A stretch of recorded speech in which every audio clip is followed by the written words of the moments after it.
Happy New Year. Happy New Year. Happy New Year. It's great to be back with all of you. Start by wishing everybody a Happy New Year, but you guys kind of stole my thunder a little bit on that. The President would like to start by congratulating two great teams from two great states, both in the heart of Trump country. We look forward to a fantastic national championship between Georgia and Alabama next week. And we know for certain that a lot of American workers are starting and having a very happy new year thanks to the wage increases and bonuses they got as a result of the President's tax cut bill. Companies are doing exactly what the President said they would, increasing investment and raising wages, and the workers are the big beneficiaries. We will be talking a lot more about that in the coming days. With the new year, we also have a renewed appreciation for the freedoms we enjoy here in the United States. Unfortunately, millions of people around the world are not so fortunate. In recent days, we have watched widespread protests erupt in many Iranian cities. Years of mismanagement, corruption, and foreign adventurism have eroded the Iranian people's trust in their leaders. The Iranian regime spends its people's wealth on spreading militancy and terror abroad rather than ensuring prosperity at home. Prices for everyday staples and fuel are rising while the Revolutionary Guard spend the nation's wealth on foreign militant groups and enrich themselves in the process. The Iranian people are angry at the rising tide of corruption in their daily lives. The people are tired of paying the price for their violent and corrupt rulers. As a result, we are now seeing an organic, popular uprising organized by brave Iranian citizens on the largest scale since 2009. But the international community cannot sit silent as it did then. The United States supports the Iranian people, and we call on the regime to respect its citizens' basic right to peacefully express their desire for change. America longs for the day when Iranians will take their rightful place alongside the free people of the world.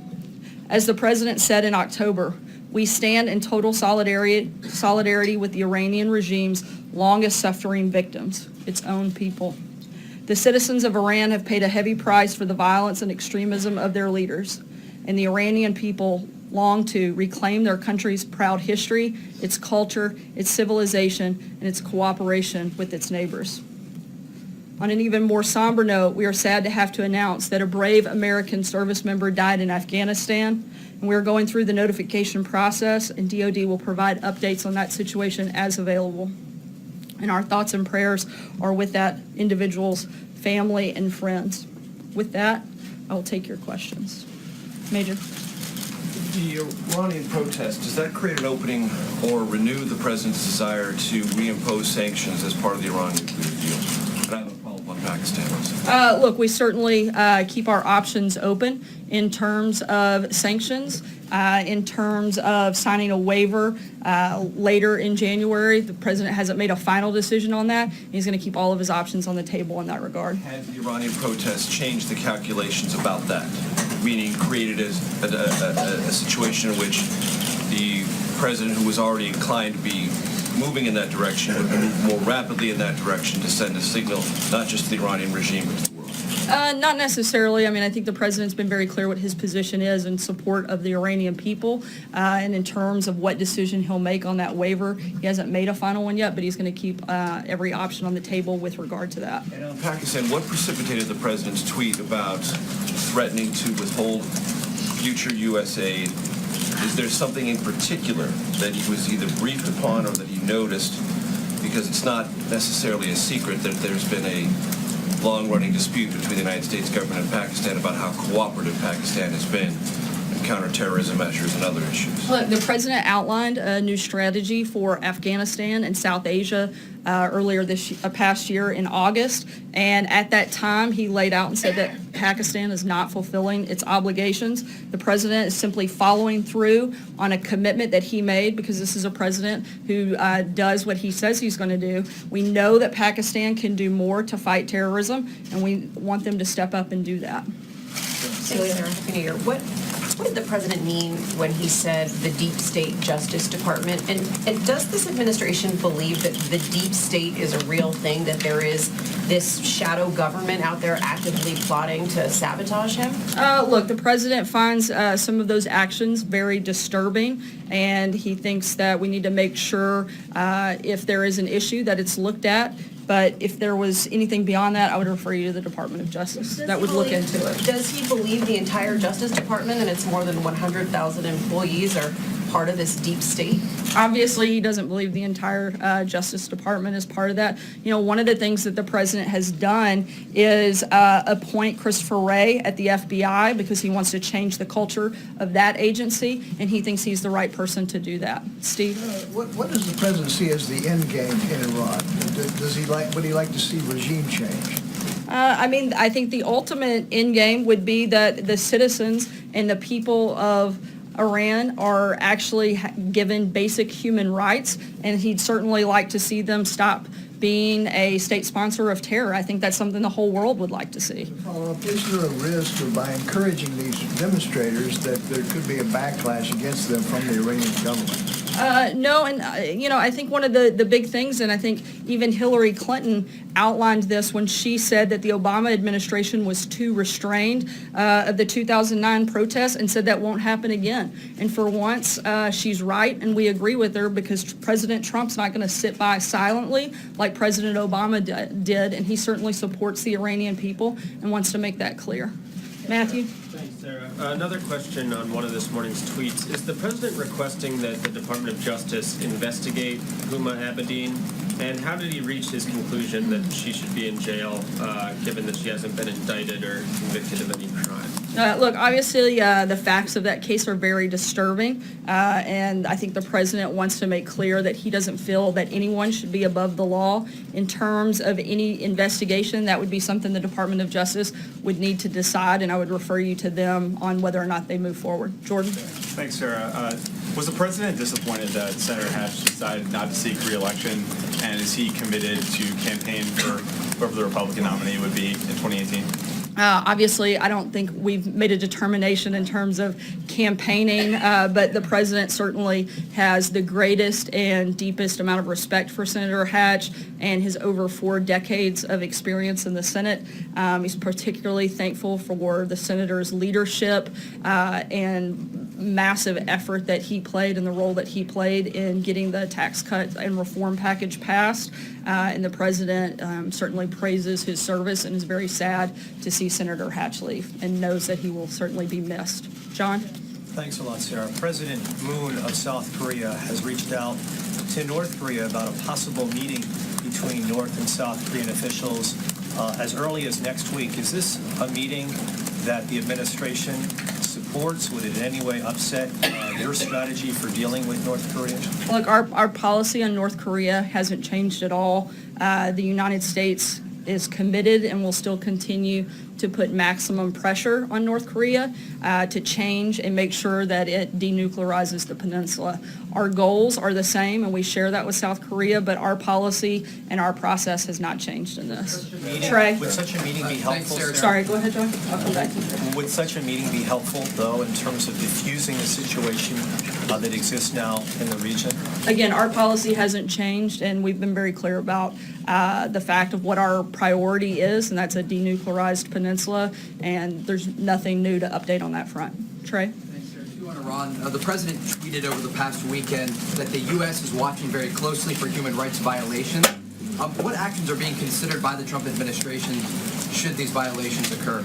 Look, we'll keep you posted on any actions that we plan to take, and we're keeping a lot of options on the table at this time. And if I can follow up on Steve's question about regime change, there are protesters who are calling for regime change in the country. Does the Trump administration support regime change in Iran?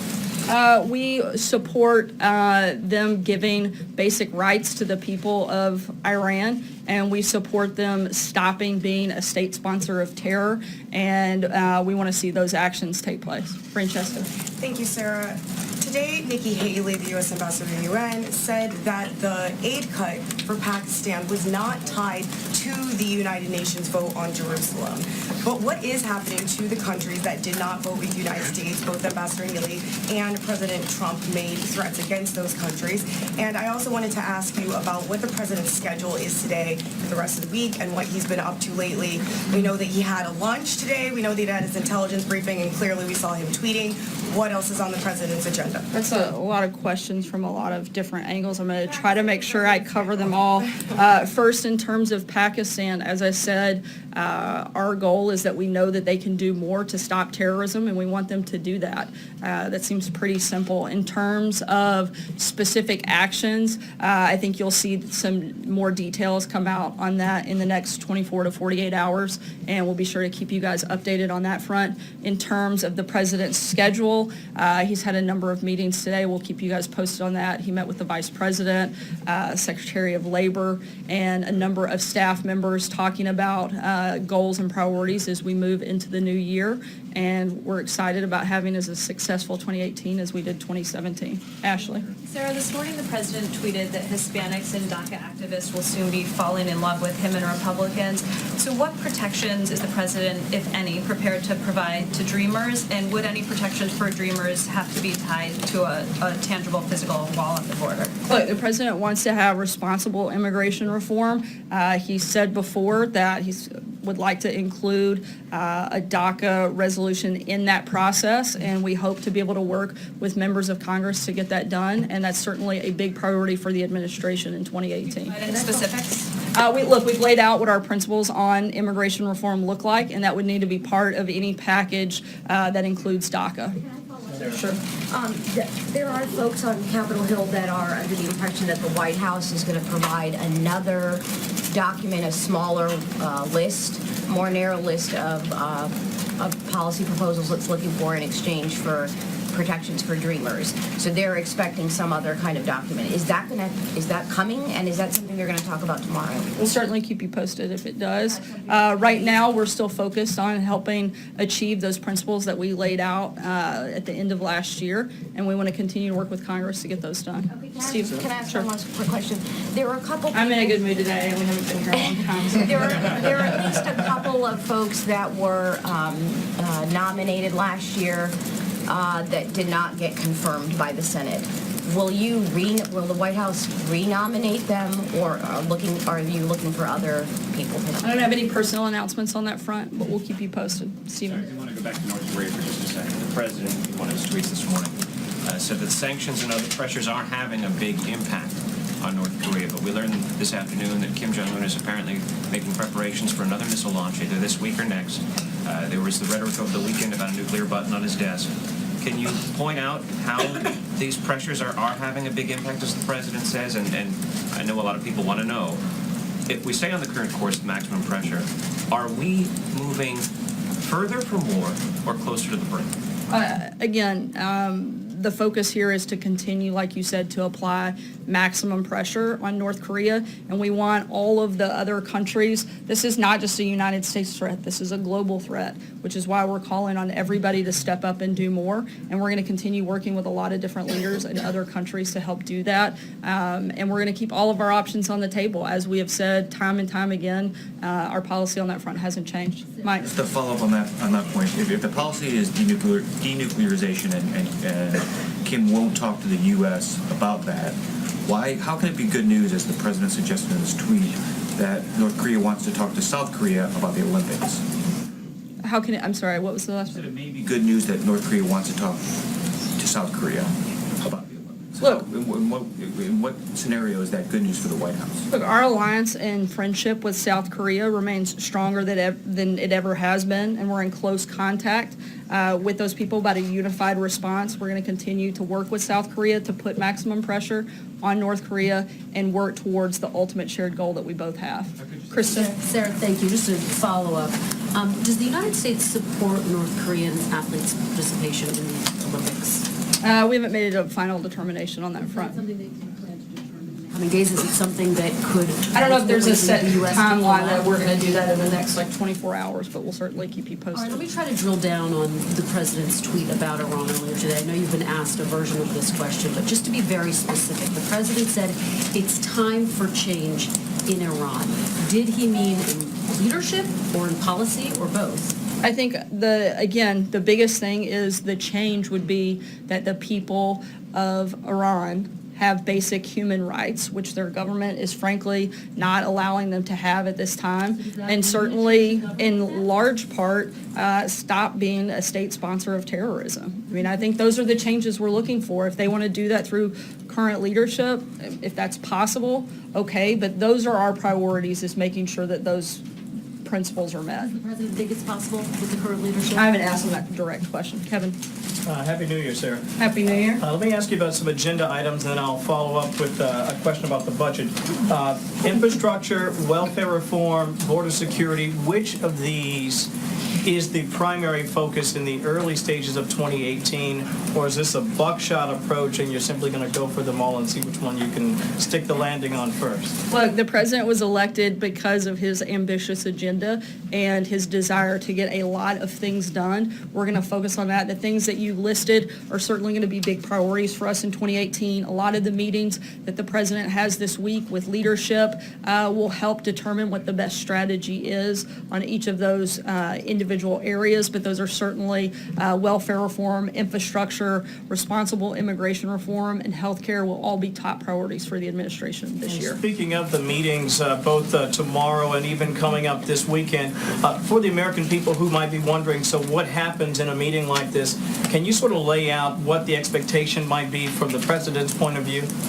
I think it would be to talk about, again, the strategy of the best way to accomplish maximum success in all of those areas that we've outlined. Obviously, the budget is first and foremost one of the biggest priorities right now, and certainly the big priority in the immediate term. The president wants a 2-year budget deal that provides realistic budget caps and provides certainty for our national security. That's our biggest and number one priority, and that'll be the focus front and center of the conversations that are taking place this week. And then beyond that, it will be talking about those 4 other priorities that I outlined and what the strategy to get maximum success on those would look like. Jill? Thanks, Sarah. I wanted to circle back to the Orrin Hatch retirement decision.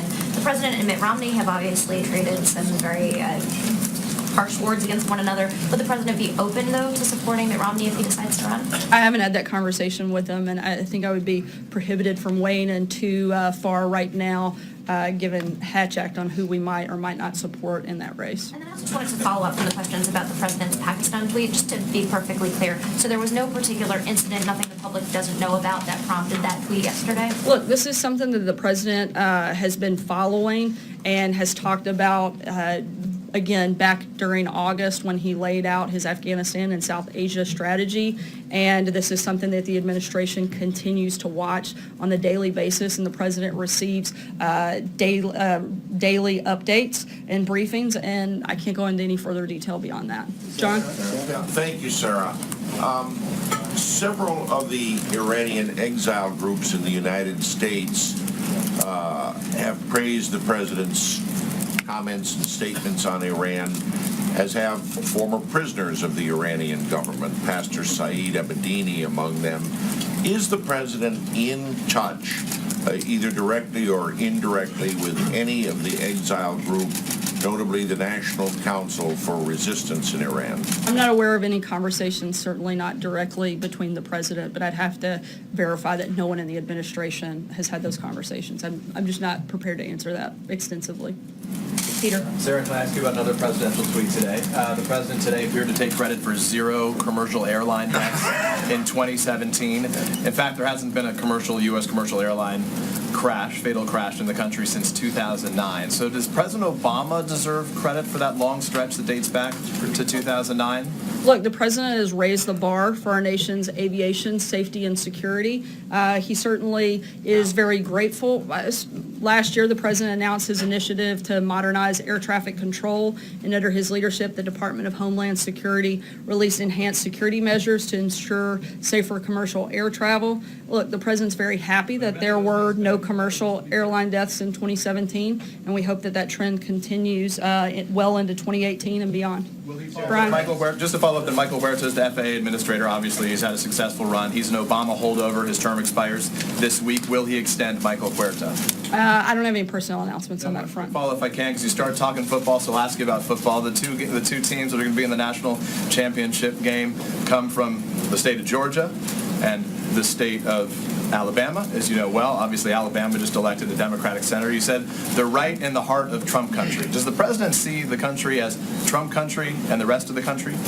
Look, I was certainly making a congratulations to two great football teams in the greatest conference in the country, which I'm sure that most of you will all agree, even those that don't live in one of those lucky states. I'm not going to ask you specifically about, I'm not going to ask you if you work during the holiday, because I think I know what you'll say there, but what I do want to ask you is... There was a holiday? Right. What I wanted to ask you is, will he give a comprehensive breakdown of what he accomplished during the holiday season, and specifically, he met with Steve Mnuchin, Wilbur Ross, Robert Lighthizer, his trade rep, his commerce secretary, and his treasury secretary. Did you accomplish anything during that break, and could you let the American public know what it was that you accomplished? Obviously, the president's been extremely focused on trade. He talked a lot about it during the campaign, has talked a lot about it since he was sworn in. That's going to continue to be a big priority for the president in making sure that American workers and American companies are at the best end and have better trade deals. He doesn't feel like we have very many of those right now and wants to make sure that we make every effort to improve all of the trade deals that we have so that we're benefiting our workers and our companies and our country. And that was certainly a big part of that conversation and will continue to be so. And we'll keep you posted if we have specifics to roll out on that front. Does he plan to hold, he's had one solo press conference in a year. Is there any chance we get him out here to answer some questions from us anytime soon? We'll certainly make sure that you guys are aware if he's going to make an appearance. Look, the president communicates. He's one of the most accessible presidents we've ever had. He gives feedback and answers questions in a variety of different ways. Sometimes it's through a press conference. Sometimes it's chatting with you guys on the way to and from Marine One. It's often through Twitter where he gets to speak directly to the American people and give exact information on what his thoughts and feelings are. The purpose, if I understand correctly, is for you to get information about where the president is, and we do that in a variety of different ways. Hunter? Thank you, Sarah, and Happy New Year. Happy New Year. So in less than a year in office now, President Trump has visited golf courses 91 times. There's confirmation that he's played the game of golf at least 75 times. Sean, back in March, told me that this was different than President Obama's use of golf, which was Obama played far less than President Trump, but Sean said Trump was using the game much differently. Can you tell me the biggest single thing the president has accomplished for the American people during his time on the golf course? I think it would certainly be developing deeper and better relationships with members of Congress in which those relationships have helped push forward the president's agenda, specifically when it comes to helping get the tax reform and tax cuts passed. A lot of that, I think, and the success of that came from the strong relationships that the president has, and he's played golf with a number of senators and used that time certainly to accomplish that. If so much has been accomplished during this time, there seems to be a bit of a transparency issue with his time on the golf course. We don't always get confirmation of what he's doing there, despite a lot of requests. There was this incident with the box truck. Why does it seem as though the White House is a little has some kind of issue about his time on the course? I think it's the press that has an issue with his time on the course. The president's extremely proud of the accomplishments we had during 2017. I don't think anyone can argue is probably one of the most successful first years in office, passed major legislation, reworked the court system, and got a Supreme Court justice nominated and approved and on the bench in the first year, a booming economy, massive gains against the war on ISIS. I think we've had an extremely successful 2017, and some of that's due to the relationship building that he was able to do there. We'll take one last question. Eamon? For confirmation? I'm sorry? Is there a reason for no readout or confirmation when he's having these meetings on the course? We provide information when it's pertinent to the day, and we'll continue to do that. Eamon, go ahead. Thank you, Sarah. Earlier, the president tweeted about tax reform, saying companies are giving big bonuses to their workers because of the tax cut bill. Really great. Will the employees of the president's own companies be getting bonuses as a result of the tax cut bill this year? That's a question you have to ask the Trump Organization. The president isn't involved in that, and that's something I would refer you to them. Does the president feel that companies that can afford to pay bonuses this year as a result of the tax bill should do that for their workers? I'm sorry, I missed the first part of your Does the question. president feel that companies that can afford to pay bonuses should pay bonuses to their workers this year? I think he certainly hopes that companies will either give bonuses to their employees or somehow reinvest and bring business back into this country. That was one of the big purposes and goals of the tax cut bill, which we've certainly seen play out over the last couple of weeks, and expect to see a lot more good news come from that.